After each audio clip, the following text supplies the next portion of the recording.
Iran and Oman say they are making progress towards an agreement that could allow more ships to pass safely through the Strait of Hormuz. A deal could remove one of the biggest obstacles to reducing tensions between Iran and the United States. But continued attacks around the region show just how fragile the diplomatic opening remains. Iranian Foreign Ministry spokesperson Ismail Baghai described the talks as positive at both the political and technical levels. The discussions are focused on creating safe routes for ships entering and leaving the Gulf. Iran says any new arrangement must protect the sovereignty and security of both Iran and Oman, whose territorial waters meet in the strait. ما الان مذاکره‌ای با آمریکا نداریم.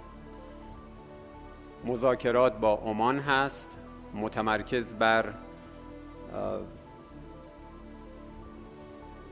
تفاهم بر سر مسیری که تردد ایمن کشتیرانی از تنگه هرمز رو تأمین بکنه.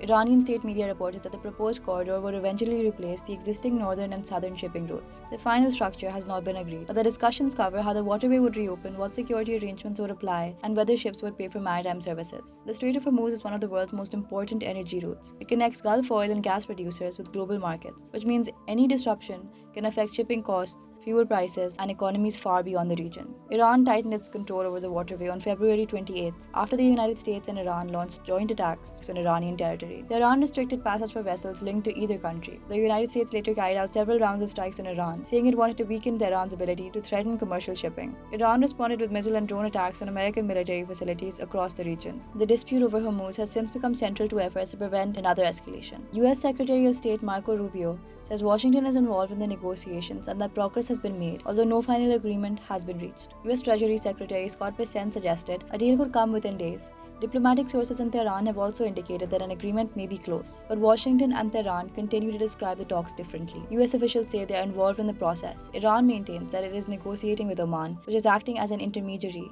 rather than holding direct talks with the United States. Rubio says the strait remains open and some vessels are still crossing it. The immediate goal is to allow more commercial traffic to pass safely before negotiations turn to larger disputes between Washington and Tehran. Those broader issues include Iran's nuclear program. Rubio says the US ultimately wants Iran to abandon any ability to develop nuclear weapons. Iran has consistently maintained that its nuclear program is intended for civilian purposes. For now, Oman appears to be working towards a limited maritime arrangement rather than a comprehensive US-Iran settlement. One possible compromise would allow Iran greater control over passage through its territorial waters while leaving ships free to travel through the Omani side of the strait. Such an agreement could ease immediate pressure on commercial shipping without resolving the deeper dispute over whether Iran can restrict international passage through the waterway. Regional diplomacy is also gathering pace. Qatar's Emir, Sheikh Tamim bin Hamad Al Thani, has spoken to US President Donald Trump about efforts to reduce tensions. Trump praised Qatar's role while the Emir urged both sides to honor the memorandum they signed in June. Pakistan is also trying to support the diplomatic process and has invited Iranian Foreign Minister Abbas Araghchi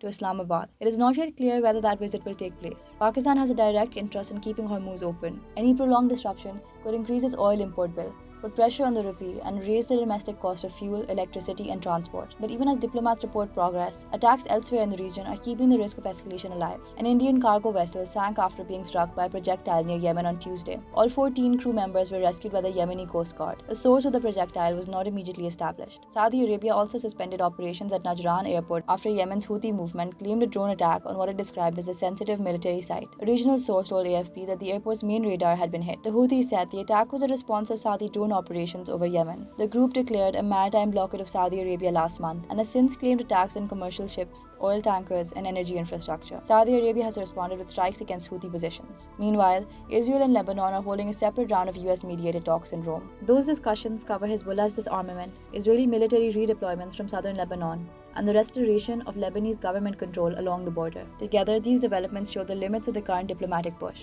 Iran and Oman may be moving closer to a practical agreement on shipping through Hormuz. Qatar and Pakistan are supporting efforts to prevent another US-Iran escalation. But attacks near Yemen, fighting involving the Houthis, and unresolved disputes elsewhere continue to threaten that process.